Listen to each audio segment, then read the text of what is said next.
And as governor, I will take full responsibility for our current situation. But with that responsibility comes an obligation to tell the truth. The truth is that our canoe, which is our beloved Hawaii, could capsize. We are in that unnerving moment when we could all huli, when we could turn over. All of us are at risk, and all of us have to face this. Governor Neil Abercrombie giving his first State of the State address this morning, talking about the state's massive budget deficit, and he's calling for some tough tax increases to fix it. Good evening, and thanks for joining us. I'm Paula Akana. Governor Abercrombie laid out a dire scenario and potential painful steps to recover, including tax increases and benefit reductions in his State of the State speech today. KITV4's Daryl Huff joins us with details and reaction. Daryl. Paula, the tax increases and benefit cuts the governor proposed today seem to hit hardest on the elderly, welfare recipients, and the disabled. But others, including public workers, will be asked to sacrifice next. I'm not going to ask anybody to do anything that I'm not willing to do myself.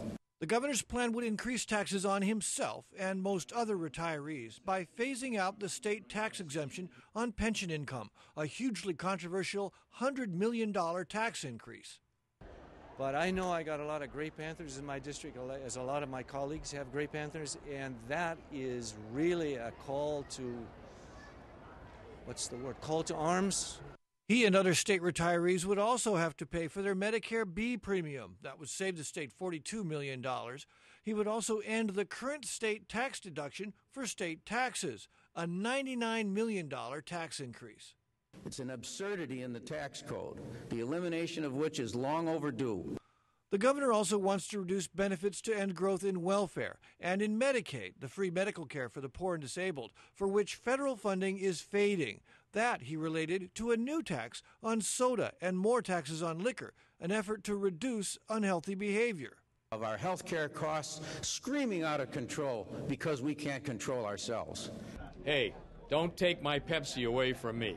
Again, I think, that if we want to take care of obesity, take care of parents' responsibilities for their own children. Abercrombie hopes to get another $40 million by taxing timeshare units and would redirect as much as $10 million of tourism marketing to culture, the environment, and public facilities. Improving the product, polishing the jewel.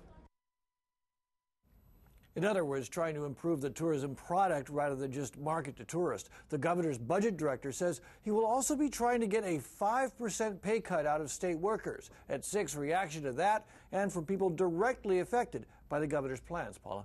All right, Daryl, thank you very much. And joining us now, political analyst Neil Milner. Neil, what was the most important, tactic in this presentation that you saw today? Well, the tactic in his presentation had everything to do with the bad news that he was delivering. I think his presentation was a very typical presentation of reaching out and being folksy. So part of that was about that's what Neil Abercrombie does, and he does it well. The other part is to talk about the shared pain, that all of us are at risk, as he said, and all of us have to share the pain. So much of that was about getting people to understand how serious the problem is. And obviously the problem's serious enough that he's touching the pension, which been untouched from all this time in the past. That's right. What he didn't do, and it's what all politicians try to avoid, is any change in the general income tax. But he did go after the pensions. He did things that are the kinds of things that liberal governors clearly don't like to do, even more than conservative governors do. Considering the state's financial situation all over the United States, there isn't that much difference between what the governors to the left of center and the governors to the right of center are doing, and he's clearly doing that kind of thing here. Needy people are going to suffer. People that haven't been taxed before are going to suffer. Everybody's going to share the pain. Everybody's going to share the pain. At least that's what he wants to see happen. The devil is going to be in the details about how much pain is going to be shared. But there's a serious problem here, and he insisted in this speech that it was more serious than we thought. All right. Thank you very much, Neil. Sure. We'll hear back from you on our 6 o'clock news as well, so thanks. Well, we've posted a survey on our website. We want to know what your thoughts are on the governor's address. We have a number of options for you to choose from, so if you'd like to participate, just go to the homepage of KITV.com. Now, besides increasing taxes, Governor Abercrombie also talked about his proposals to provide more local jobs, calling it the New Day Works Project. It will provide an economic boost that will reverberate throughout the state.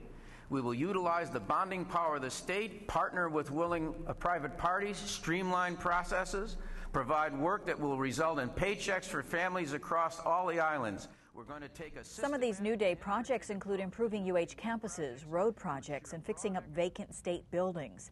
But the governor also says he has plans in mind for Aloha Stadium.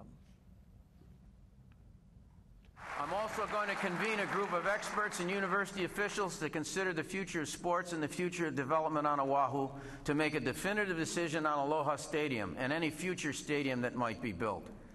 Other than maintenance related to health and safety, I will divert all capital improvement dollars for Aloha Stadium to other projects. Right now, multi-million-dollar plans to extend the life of Aloha Stadium for 20 years could take 40 years to implement. It's time to reprioritize. Well, tomorrow the governor will be our guest on KITV4 News This Morning, which starts at 5 a.m. The governor will be on during our 6 o'clock hour. We've also posted clips of his address on our website. Just go to the politics section of KITV.com.